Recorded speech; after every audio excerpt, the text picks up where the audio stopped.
Hello students. Now we are going to compile both space resistance and surface resistance. Okay, so now we are going to study radiation heat transfer in two surfaces enclosures, and we are going to make network diagram, right, as you can see here, network diagram, and we are going to combine both space and surface resistance in a single network, right, because in a single network we may have many complexities, right? Because till now we studied only two surfaces. In future we are going to study three surfaces also. Maybe in future, for your own preparation, you may study for many surfaces, right? So in that case, you should be able to make the network diagram, right? You can make the network diagram like we are making in electrodynamics between many resistance, right? In the same manner we are going to make a network diagram for our radiation also, right? So as you can see here in previous lecture, yeah, so this one is previous lecture. In previous lecture we have seen that there are two surfaces, and between them we are having three resistance, two resistance associated with only surface and one is for space, right? So in this one we are going to just compile them all, right, in a single formula, right? Okay, if you want to compile, if you want to make a single formula to find out q, right, between two surfaces, then you can directly use this formula here. Okay, you can directly subtract eb2 minus eb1, eb1 minus eb2, right? You can directly do this subtraction, right? eb1 is nothing but radiation from black body at temperature T, or we should say at temperature T1, on which our first surface, suppose it is the first surface, okay, and this one is the second surface, right? Okay, so suppose this first surface is at temperature T1. At that temperature T1, this is the radiation from the black surface. Again, this surface is not a black surface, this surface is gray surface, right? So I told you the difference between the gray surface and black surface already. Okay, in black surface you will not have this resistance, surface resistance, right? Because black surface absorb all the radiation, but our gray surface, gray body, it won't do it, right? That's why it is having surface resistance, right? So but anyway we are going to follow this formula, right? So at this point it is eb1, and at this point it is eb2. You can directly subtract eb2 from eb1, right? And that directly you can divide this expression by total resistance. As you can see here, it is somewhat analogous to electrical electrodynamics, right? In electrodynamics also we are having many resistance in series, then we will directly add them. Same way here, we have three resistance in series. One is surface resistance, other one is space resistance, third one again surface resistance, right? We can directly add them. Okay, so first one is r1 is equal to 1 minus epsilon 1 divided by a1 epsilon 1. r12 or r21, that is space resistance, is equal to 1 by a1 f12, right? f12 is nothing but view factor, and a1 is area of the surface one, area of the body, surface area of the body one, right? So these both are equal. This one we can write in place of this also, we can write one more thing like 1 divided by a2 into f21. That will also give the same result, right? And then r2 is again surface resistance for surface 2, 1 minus epsilon 2 divided by a2 epsilon 2. Okay, so you can directly make this formula as we are making in electrodynamics, right? Uh, final voltage, minus initial voltage divided by r1 plus r12 plus r2 means summation of all the distance between them. Okay, if they are in series, right? If they are in parallel arrangement, it will become 1 by r1, 1 by r12, 1 by r2, right? So if you put the value of r1, r12, r2 here, you can make this formula also, right? So in this formula we can see we are having here, let me erase it first. So in this formula you can see we are substituting EB1 with sigma T14 and EB2 with sigma T24. How it came that we have already studied in classroom Stefan-Boltzmann law, which says that black body emissive power is proportional to fourth power of temperature of that black body, right? So EB1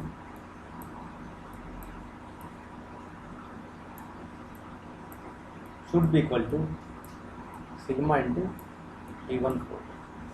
Sigma is Stefan-Boltzmann constant and T1 to the power 4. Same way here, T2 to the power 4. Okay, so you can directly replace EB1 with sigma into T1 to the power 4 and EB2 with sigma into T2 to the power 4 and then divide it with by total resistance between these two surfaces. Okay, again I am telling you these two surfaces are gray surfaces, but for calculation of Q12 we have to subtract the value of emissive power of black body but at the same temperature of the surface. Okay, this EB2 is the emissive power of black body at temperature T2, that is the same temperature of the surface, right? That's why sigma into T1 to the power 4 minus sigma into T2 to the power 4 divided by total resistance.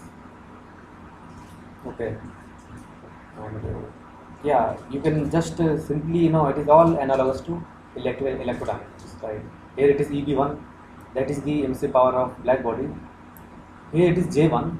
Okay, what is J1? Radiosity of surface 1, means how much radiation is coming out of the surface 1. So that radiation is summation of radiation plus reflected radiation, right? Same here J2 also. Okay, J2 is for surface 2, radiosity for surface 2, right? Now we are going to solve a numerical, right?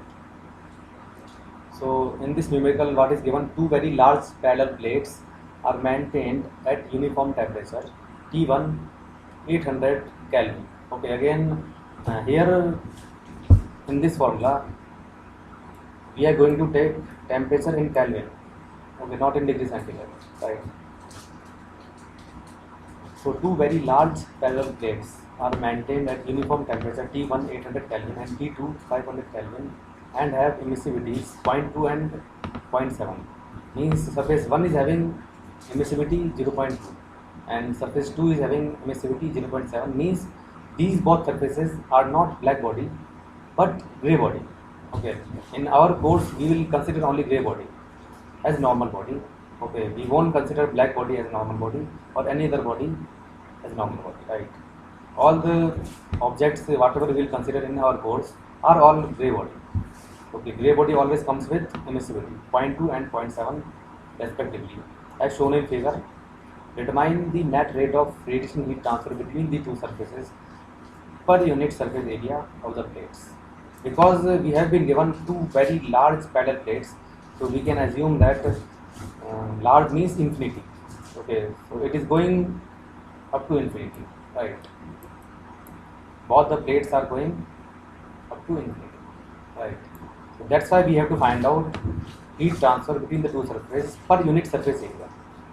That is the reason, because we don't know the full surface area of the parallel plates, right? For any plate we don't know the surface area, so that's why they are asking per unit surface area of the plates. Even if they will not ask per unit surface area, suppose they are going to ask simply determine the net rate of radiation heat transfer. In that case also you have to find out net rate of heat transfer per unit surface area only, because that is the only possibility.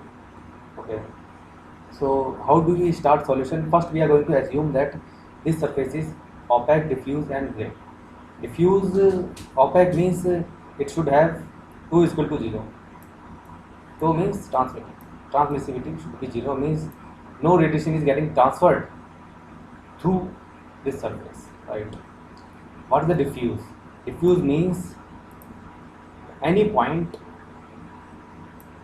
on this surface. Suppose any point here. Suppose I will make one point here. So this point in all direction, all 180 degree direction is emitting radiation with same intensity, right? So it is not like in this direction it is emitting more radiation and in this direction it is emitting less radiation, right? In all 180 degree, okay, throughout it is emitting radiation with same intensity, right? Okay, so that's the thing. Okay, that is called diffuse surface. So and then gray surface, that we already know what is gray surface, right? So now we are going to start the numerical. So simple thing it is that we are going to follow simple formula, and we are going to just make it analogous to electrical, right? So what happens in electrodynamics? I is equal to V. Actually, this V is delta V divided by total resistance. Total. Okay. The same thing we are going to follow here, right?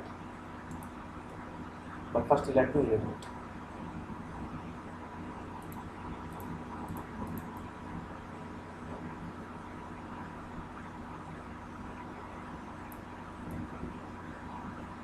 Okay.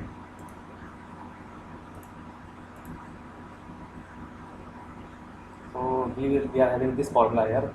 Q12 means heat from 1 to 2, from first surface to second surface, is equal to sigma T14 minus T24 divided by total resistance. Okay, suppose I will write here Q21, then here it will change T24, T to the power 4 minus T1 to the power 4 multiplied by sigma, right? So it depends upon the convention.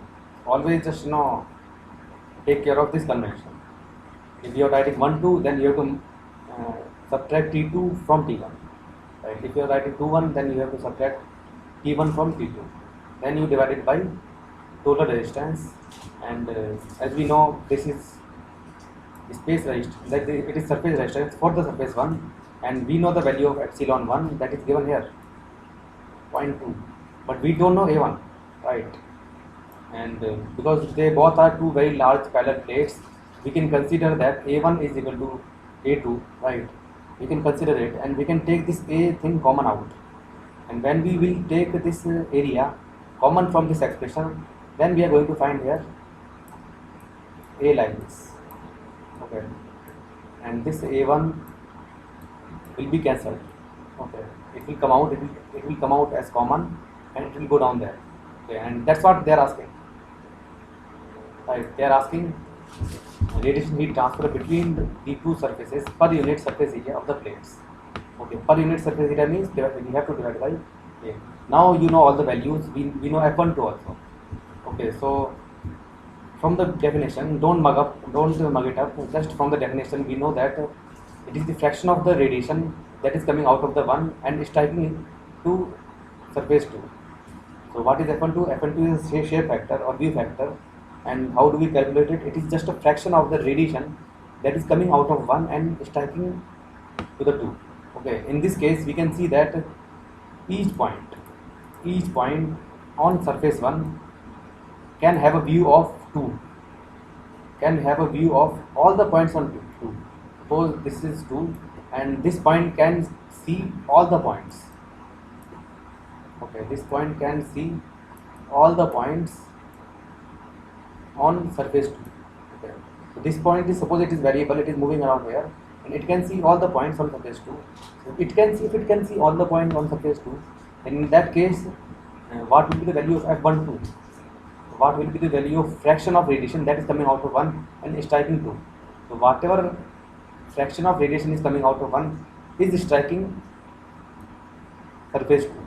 That's why F12 should be equal to 1 only, right? Because all the radiation coming out of 1 is striking to surface 2, right?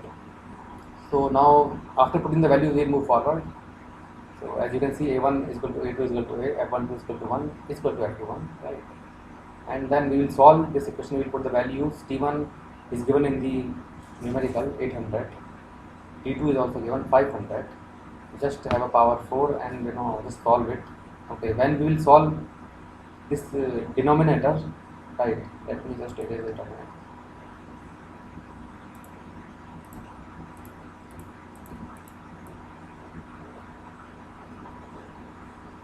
Okay, when you solve this denominator, then first what you are going to do, you are going to take A as common, then after rearranging it, you can find out, you can directly convert this denominator into this simple formula.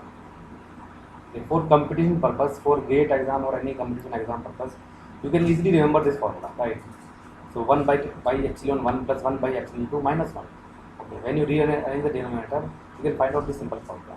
And it is, it can, if you solve more numericals, you don't have to mug up anything. If you solve more numericals, you can easily remember all these things, right? All these formula, right? So from this formula, you can easily find out the value, right? Answer here, 3625.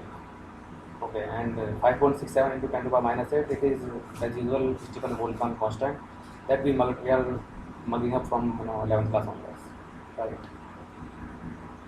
So let us finish this lecture now, and in next lecture we are going to see radiation heat transfer in 3 surface enclosures, right? Till now we had only 2 surfaces, now we have 3 surfaces, right? Okay, then in next lecture we will